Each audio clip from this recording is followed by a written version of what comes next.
कर रोया है।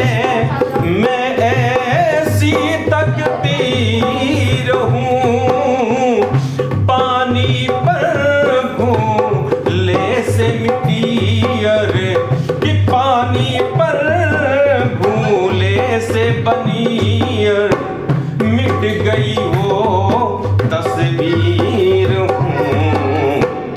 तो ये तो तेरा ये घर है बेटी, ये तो तेरा घर है बेटी, मत करना इनकार, तू साजन का। चाचा जी कहाँ चले गए थे? बैठिए, एक गाना सुना रहे, सुनिएगा। ये तो तर्ज थी कि जिस पर हम लिखे हैं गाना। जब एक बाप अपनी बिटिया के लिए कहीं लड़का देखने जाता है, वर तलाशने जाता है, तो चाहे जिसके घर की चौखट पे कदम धर ही नहीं पाता, हर जगह ये सिचुएशन होती है कि भारी मांग की आवाज हर जगह, हर जगह भारी मांग ही होती है। ये बताने की आवश्यकता नहीं, सभी लोग जानते हैं। तो जब एक गरीब बाप बेचारा जाता है अपनी बिटिया की शादी करने के लिए, और जब भारी मांग सुनता, अच्छे घर, जाहिर सी बात है एक बाप अच्छे घर जाएगा अपनी बिटिया के लिए, और जब जाएगा भारी मांग वहाँ सुनता है, बेचारा उदास होकर वापस आता है। तो देखिए होता क्या है कि वर वालों की मांग मुताबिक घर पैसा भरपूर मिले, तब जाकर के उस बेटी को चुटकी भर सिंदूर मिले, तब जाकर के उस बेटी को चुटकी भर सिंदूर मिले। तो महंगाई में महंगा कितना, कि महंगाई में महंगा कितना बेटी का सिंदूर है। आज पिता मजबूर है, आज पिता मजबूर है। महंगाई में महंगा कितना, महंगाई में महंगा कितना, ये सभी बाप पर लागू होता है। अगर कोई देखने जाएगा लड़का अपनी बिटिया के लिए, कोई नवाब बन के जाते नहीं, चाहे भगवान ने जितना दे रखा हो, लेकिन उसको झुकना पड़ता है। तो महंगाई में महंगा कितना बेटी का सिंदूर है। बेटी का सिंदूर महंगा। तो जमाने में लोग ये सोच रहे हैं कि 4 पहिया गाड़ी महंगी है, 2 पहिया गाड़ी महंगी है, किसी का ध्यान उधर नहीं जाता है। अगर इस संसार में सबसे अगर कुछ महंगा है तो एक अच्छे घर का पढ़ा लिखा लड़का, कोई उसका रेट बता ही नहीं सकता है। बाप को एक समय ये लगता है कि जब वो अपने रिश्तेदार के साथ, जैसे मौसी का लड़का हो गया, फूफा के साथ अगर वो लड़का देखा है, तो एक समय बाप को ये लगता है कि हम अपने रिश्तेदारों के साथ, घर वालों के साथ गए थे तो अच्छे दाम में तय हो गया रिश्ता, लेकिन ऐसा होता नहीं है। जितने भगवान तय करने वाले होते हैं उतना तय होता है। तो एक और लाइन कह रहा हूं कि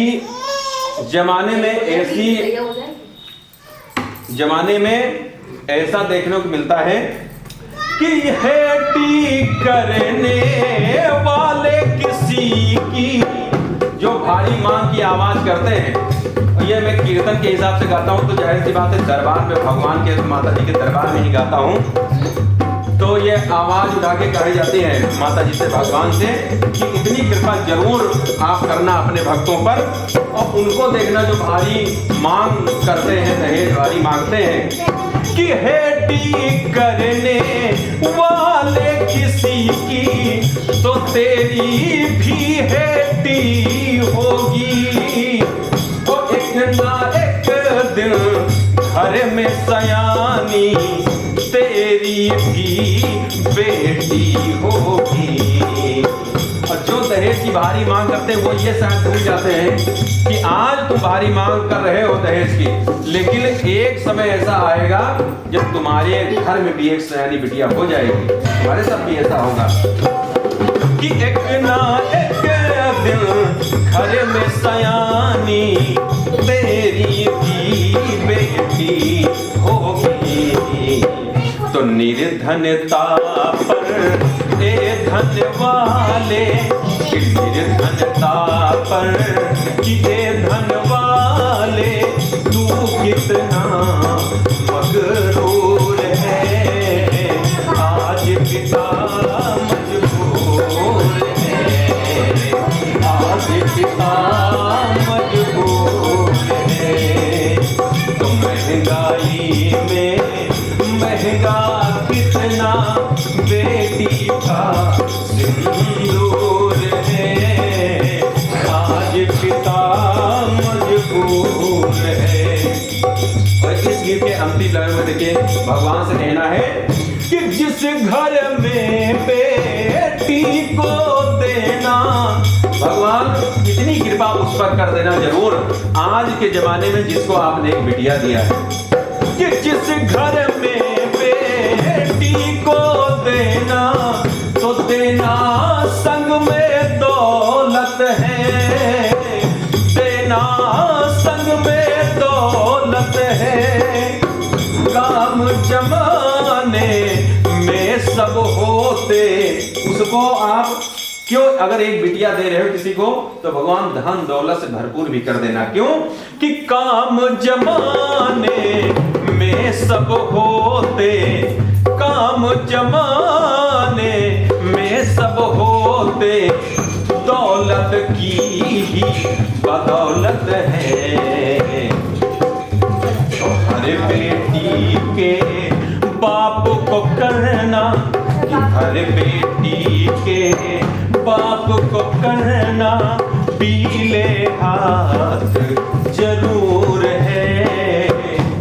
अगर एक बाप को आप बिटिया देते हैं तो एक बाप के दिल में हमेशा ये होता है कि भगवान चाहे जो कुछ हमारे साथ हो, लेकिन इतनी कृपा जरूर कर देना कि मैं अपनी बिटिया की शादी कर पाऊँ। इतने काबिल जरूर कर देना भगवान कि हर बेटी के बाप को करना पीले हाथ जरूर है। आज पिता मजबूर है, आज पिता मजबूर है। महंगाई में महंगा कितना बेटी का सिंदूर है। आज पिता मजबूर है, आज पिता मजबूर है। बोले साचे दरबार की, बोले शंकर भगवान की।